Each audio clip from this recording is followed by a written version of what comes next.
Hello, friends, and welcome back to Ghouls Night In, the spooky chat show with your best ghoul friends. I'm Penny Snark. And I'm Midge Monster.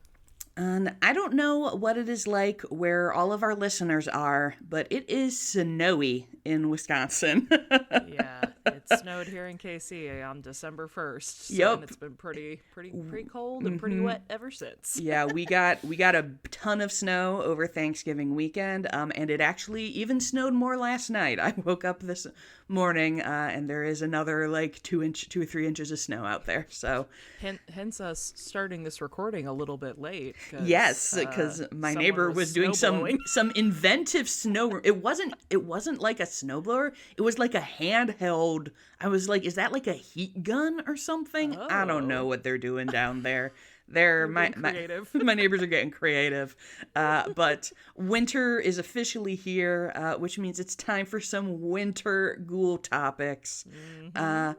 Today, I would like to talk about one of the world's most famous cryptids.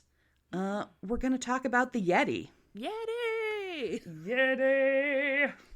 Yeah. So, yes.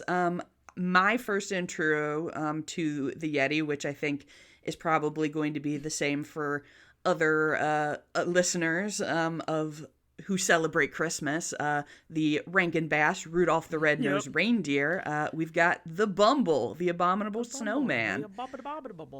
Yes. Is that the same for you, Midge, or did you have a different first experience? Yeah. No, I think that's pretty much it. That, and then, of course, my dad and I were big Sci-Fi Movie Sunday people. Oh, yes. And there was a movie entitled Yeti, in all caps. Oh, yeah. It was a really silly Yeti horror-ish monster movie. So, yeah, but yes, definitely as a small child, Rankin Bass, for sure. Yes, and I was going to say, for some younger folks out there, it might be Monsters, Inc., which also features the Abominable Snowman. So for this, I read a really great article called The Real Abominable Snowman, Hunt for the Yeti, which was from History Extra, which is the website for BBC's History magazine. Nice. So that was very useful. Some other ones that will get mentioned later as relevant.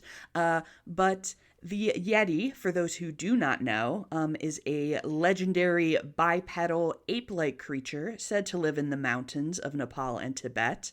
And as we've already started the episode, this is also known as the Abominable Snowman. And you may wonder why there are 2 names for this creature. I'm also wondering, why is he abominable? This is, of course, because of white people. So... Classic. Yes. So in 1921, British explorers were, very interested in Mount Everest in that period of time. They're doing expeditions, looking for ways that they might be able to climb the summit.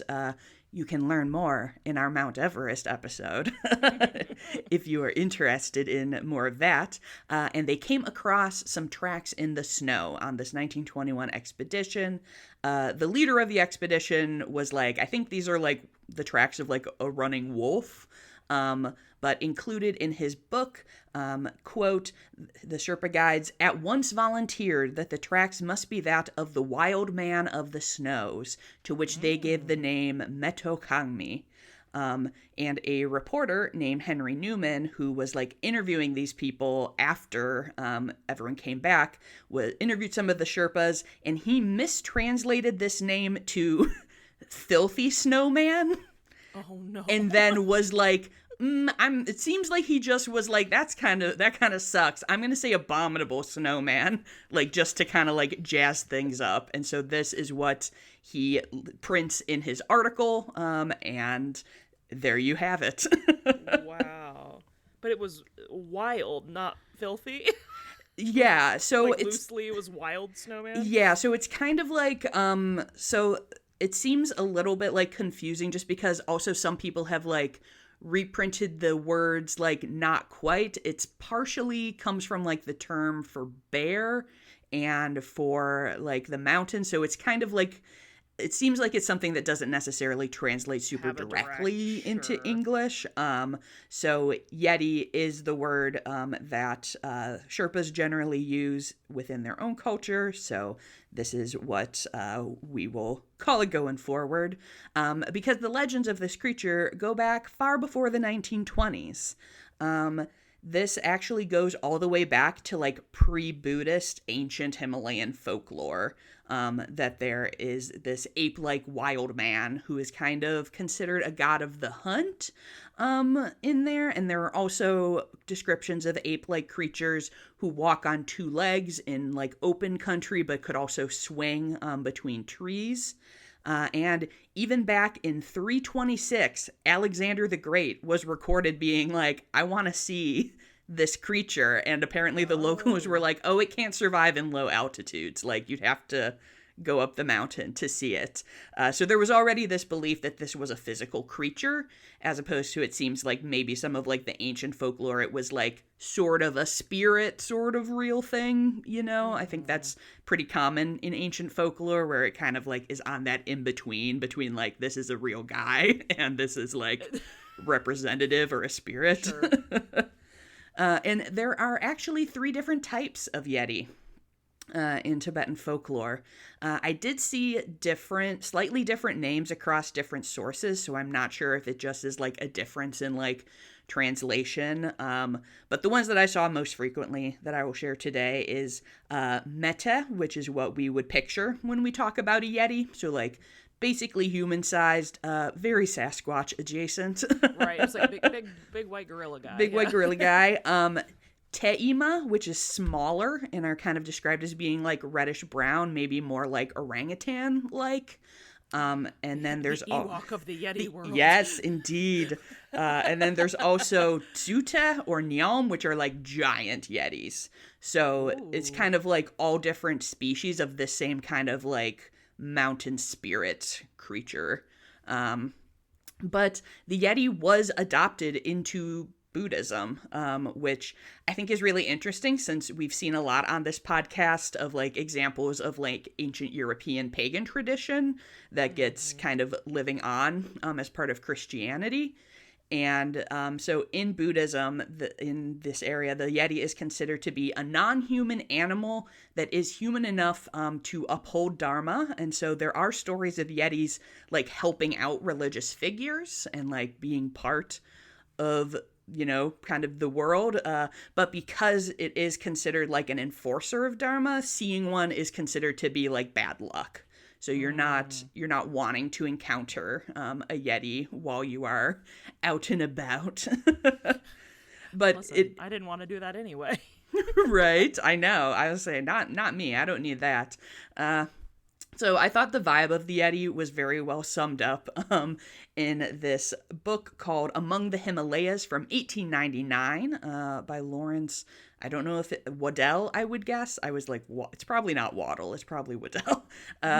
So he was a Scottish explorer, and he had heard. So obviously this is pre 1921 is when we kind of have the Yeti like named and brought into Western English speaking understanding. But he writes about hearing stories of bipedal ape-like creatures. And in his book, he said, quote, "None, however, of the many Tibetans I have interrogated on the subject could ever give me an authentic case. On the most superficial investigation, it always," right, he says, "it always resolved into something that somebody heard tell of." And right, like folklore. Yeah, and like but more than just folklore, like it seems like even going into the more modern era, a lot of people would be like, my dad has seen a Yeti, or like my uncle has seen a Yeti, and not like claim it for themselves. First and like hand, sure. Yeah, so like you see that in like more like Sherpa guides kind of in this like 20s to 50s era, where they're like, oh yeah, like Yeti definitely real, like my dad saw one, but no one is like, I've seen a Yeti. Sure. But like we said, that 1921 is the year the Yeti starts to become known to the Western world. And as we know, the 20th century is a major time for the rise of cryptozoology. So people love to research these legendary creatures, see if you can find any proof of their existence. And the interest in the Yeti really skyrocketed in 1951. This is when the mountaineer Eric Shipton took photos of what appears to be giant foot tracks in the snow. So this is kind of the most famous like piece of evidence, I would say. So it's a photo of a footprint with like an ice pick next to it to just show like how that is bigger than a person's foot. There you go. And the peak Everest is summited 2 years later. And so it's a huge flood of interest like in the region and everything surrounding it. And the Yeti is part of all of that buzz. I was very delighted by this. So this is from the BBC article. They talk about how the U.S. Embassy in Kathmandu in 1959 issued a memo to the State Department in Washington, D.C. about how many Yeti hunters were flocking to the Himalayas. And they put out a memo, regulations governing mountain climbing expeditions in Nepal, relating to Yeti. Relating to Yeti. With the rules. So if you wanted to come and do a Yeti hunting trip, the U.S. Embassy required that first, you must pay your 5,000 rupee fee for a permit to the Nepalese government to search for the creature. The second one is, quote, in case Yeti is traced, it can be photographed or caught alive, but not killed or shot at except in emergency arising out of self-defense. So do not shoot a Yeti unless it's in self-defense. And then you have to surrender your photographs to the authorities if you get one. And the third regulation was that if you have any news or report of like the Yeti's actual existence, this must be given to the authorities. So they were like taking it really serious. Yep. They were fully serious about this, and there was lots of exploration, Yeti hunting. This interest led to a truly wild story that involves a celebrity appearance. So in the village of Pangboche, Nepal, this was once the highest permanently occupied settlement in the world, but in more modern times, as demand for Everest travel has grown, there are now higher up ones, but this for a long time was like the highest altitude that people live full time. There is a Buddhist monastery there, which, as we mentioned before, Yetis are kind of buddies to the Buddhists. So their story, the story that is told there, is Lama Sangwa Dorje went to a cave to meditate. While he was meditating there, a Yeti kind of cared for him. He brought him food, water, and became his disciple. And when the Yeti died, Sangwa brought its hand and scalp back to the monastery as sacred relics.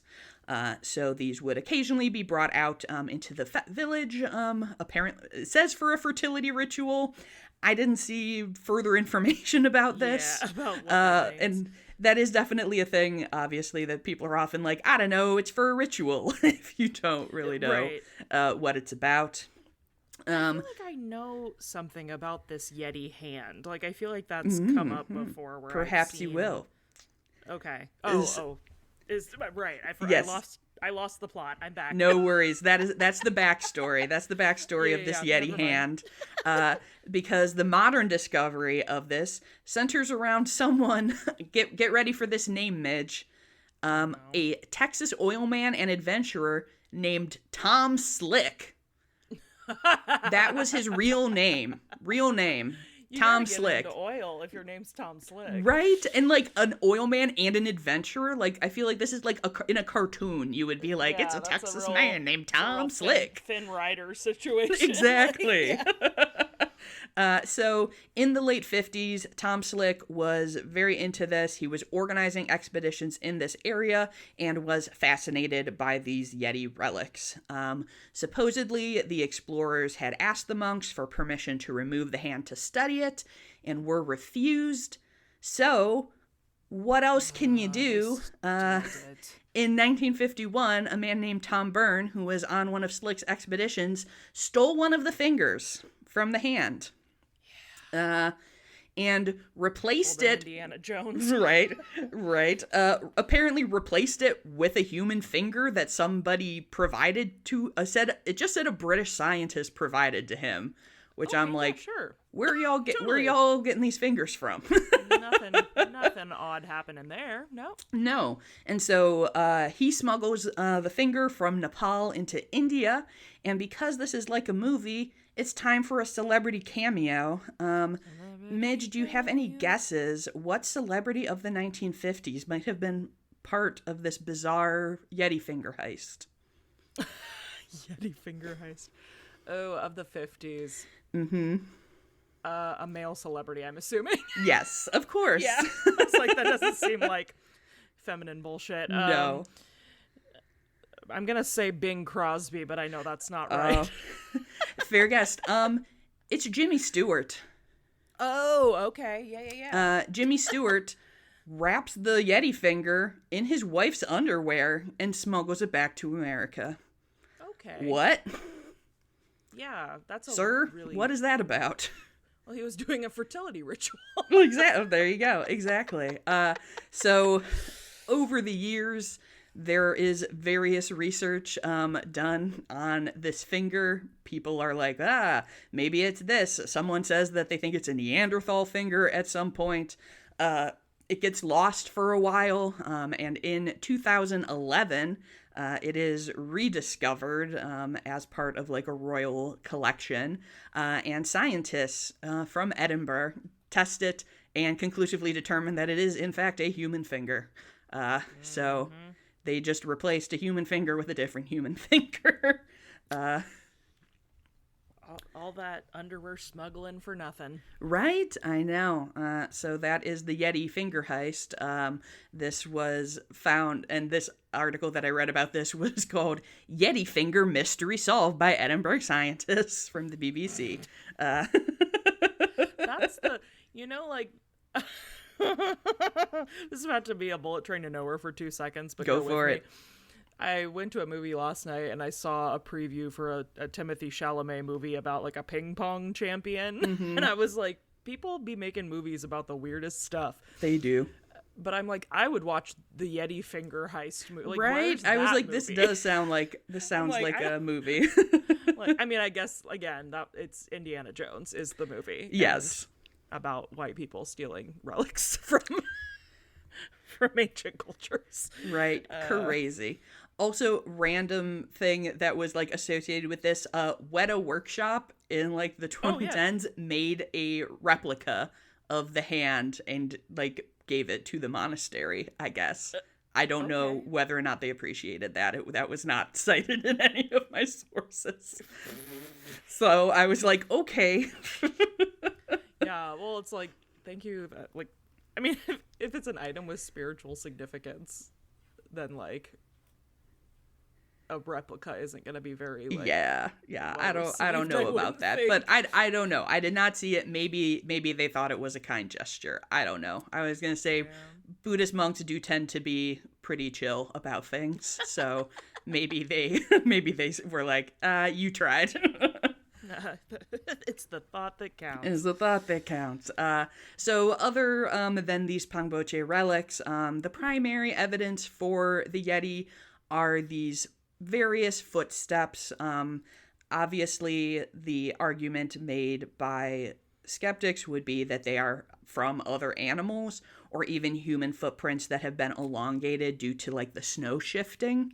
And there have also been several hair samples that were like found and tested that were claimed to be from Yetis. And much like with our American friend Sasquatch, it's usually bears.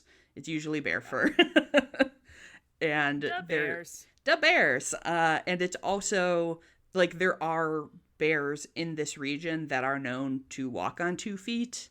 As bears sometimes do, obviously not like permanently, but if they're like on occasion for a little bit. So it's not unreasonable, to think that could be due to it. But there continues to be a lot of interest in this Yeti. I mean, this one I do see a little bit more just because it is such like a remote area. Like I find it more plausible that there could be a creature Something that like that you just hasn't don't been really seen. see. Right. It's like the bottom of the ocean. Like things you Exactly. just- Yeah. Like you're who not knows? accessing all the time. Who knows what's going on out there?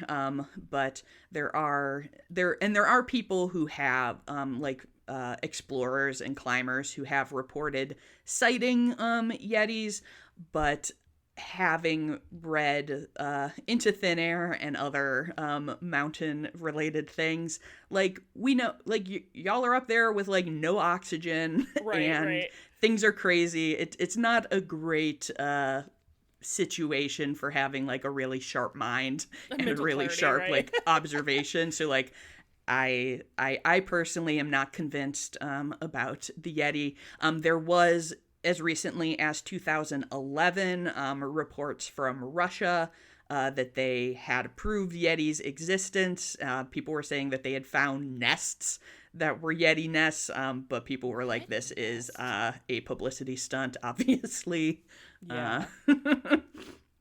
So, yeah, and like we kind of started off the show saying the Yeti / Abominable Snowman continues to appear in media, either as kind of a semi-friendly creature or very friendly in the Monsters, Inc. setting, or as a terrifying monster in movies such as Yeti. Well, when you might be getting there, when you said younger listeners might know them from, and when you went Monsters, Inc., I thought you were going Monster High. Oh, you're right. I didn't. Abominable is like a little Yeti doll gal. Yes, she is here and there. There's also a Goosebumps book called The Abominable Snowman of Pasadena. That's who right. is- I forgot about that. Yes. No, I didn't have Abby on my list, so thank you for repping the Monster High girls. Yeah, I got you. She's there too. But yeah, I think that it's interesting. I do think that there's a lot of Yeti stuff, but at the same time, I feel like it is kind of underutilized for like true horror. Like I agree. we have a lot of like winter horror about like bad Santas or things like that, and I'm like, you could get a Yeti in there. Well, especially because I feel like Yeti is great for like isolation horror as well, because like you'd be in a very remote location in order to. Yes.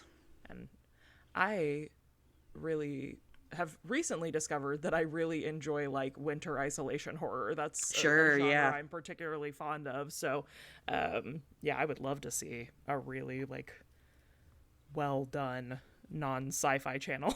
Yes. Yeti film with like a really cool practical Yeti. It would be really cool. Especially, I don't know, I'm kind of like, I'm envisioning this is off the dome. This was not in my notes, but now I'm like, what if it was like a Yeti's revenge film for like, people stealing fingers and stuff. And the Yeti's like, how about you stop fucking with my Buddhist monks and get the hell out of here. Yes. It's the movie The Mummy's Hand, but it's the Yeti's hand. Yes. I love it. Or it's just a movie where an actual Yeti like tumbler attacks a village.